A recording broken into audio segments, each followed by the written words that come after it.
Namaku Andini Anindita, NRP 20412110006 dari Departemen Teknik Kimia Industri, kelompok kecil Puntadewa, kelompok besar Yudhistira. Di sini Andin akan memperlihatkan video yang Andin pilih.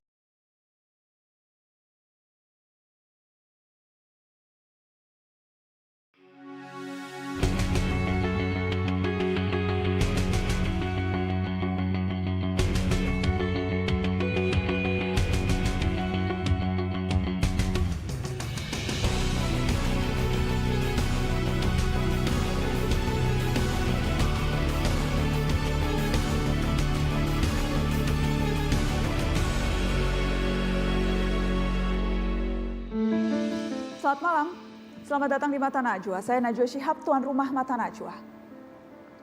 Kejahatan seksual tak pernah ada habisnya karena korban begitu sulit entas dari trauma. Kejahatan seksual seringkali sangat sulit diungkap sampai tuntas. Apalagi hukum dan perundangan kita kerap memposisikan kejahatan seksual seperti kejahatan biasa. Cara pembuktian dan prosedur pemeriksaannya dianggap kuno sehingga membuat trauma korban semakin menjadi-jadi. Belum lagi persoalan prasangka dan bias-bias yang membuat korban justru malah sering dipersalahkan. Menjadi makin rumit saat para pelaku adalah sosok-sosok populer. Mereka sering memperoleh benefit prasangka baik, sedangkan korban malah mendapat prasangka buruk. Ada aspek struktural dan kultural dalam upaya memerangi kejahatan seksual. Mengapa masyarakat begitu permisif dan cepat lupa terhadap para pelaku kejahatan seksual? Bisakah RUU penghapusan kekerasan seksual mengatasi kebuntuan ini? Inilah Mata Najwa, lawan kekerasan seksual.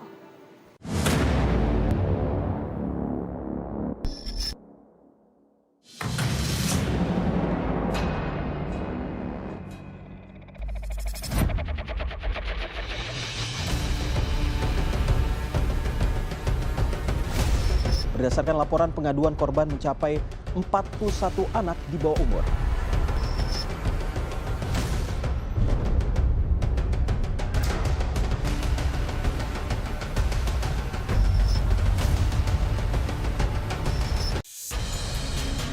Kasus kekerasan seksual terhadap anak menjadi kasus anak tertinggi yang terjadi di Indonesia. Kementerian Pemberdayaan Perempuan dan Perlindungan Anak mencatat, pada periode Januari sampai Agustus 2021 telah terjadi 4.754 kasus kekerasan seksual pada anak. 60% pelakunya adalah orang dekat dan 30% pelakunya adalah keluarga korban. Kasus terbaru kekerasan seksual terhadap anak terjadi di Situbondo, Jawa Timur. Tersangka SB tega memperkosa putri kandungnya belasan kali hingga korban kabur dari rumah. Kini tersangka telah diringkus Satreskrim Polres Situbondo dan terancam hukuman 15 tahun penjara. Deputi Perlindungan Khusus Anak Kementerian PPPA, Nahar, menyatakan peran aktif masyarakat dibutuhkan untuk mencegah terjadinya kasus kekerasan seksual pada anak.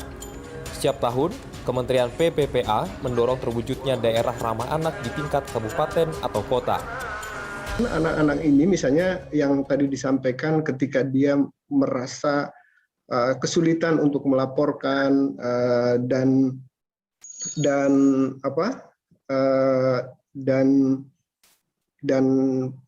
tidak tahu tentang cara melaporkan gitu ya.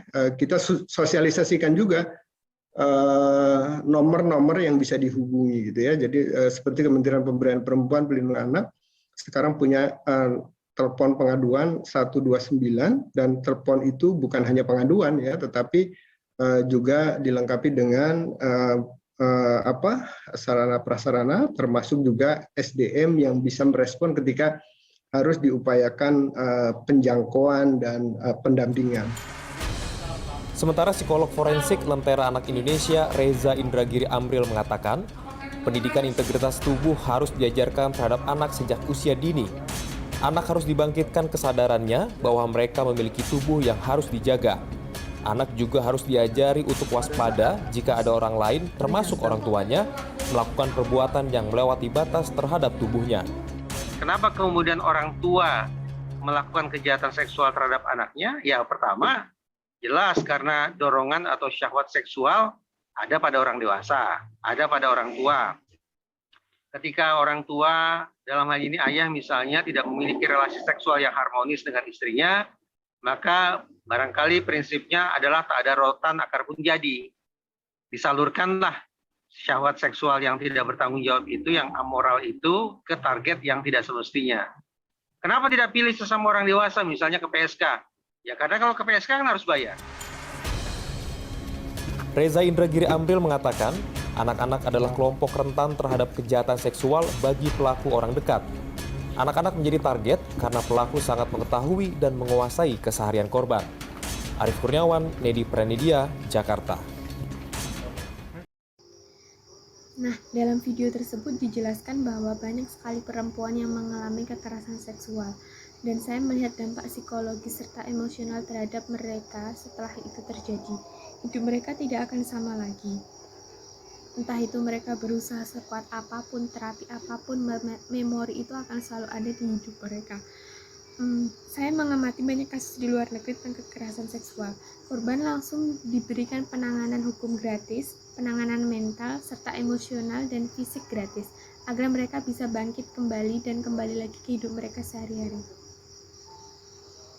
Nah, di Indonesia sendiri banyak sekali penanganan kasus seperti ini, tapi masih sangat kurang dan perlu dikembangkan lagi.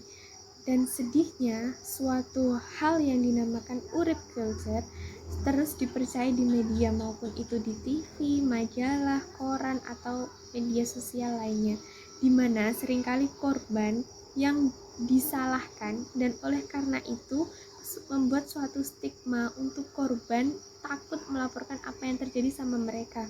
Mungkin karena budaya patriarki juga yang terus berkembang di negara kita.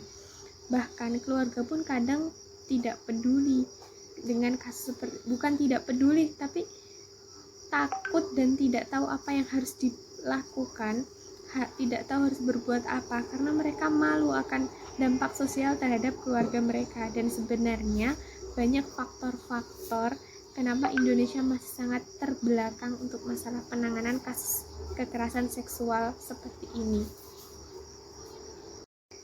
Nah, itu menjadi salah satu poin dari kesalahan berpikir masyarakat di Indonesia.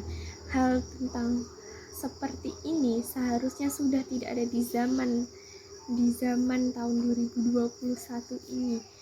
Dikarenakan jika dilanjutkan akan menimbulkan permasalahan baru yang akan muncul.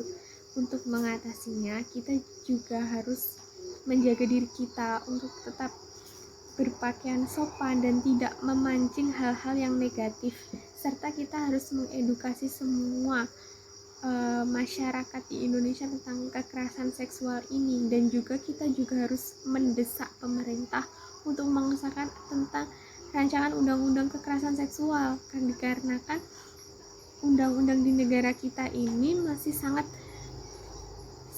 kurang dalam mengatasi kasus seperti ini. Dan kita juga sebagai generasi muda juga harus paham tentang kekerasan seksual itu apa, penanganannya itu gimana, dan cara untuk mengatasi serta memberikan mentor, memberikan arahan kepada korban supaya tidak takut untuk melaporkan. Nah, itu saja argumen video tentang kesalahan berpikir yang saya buat. Terima kasih. Wassalamualaikum warahmatullahi wabarakatuh.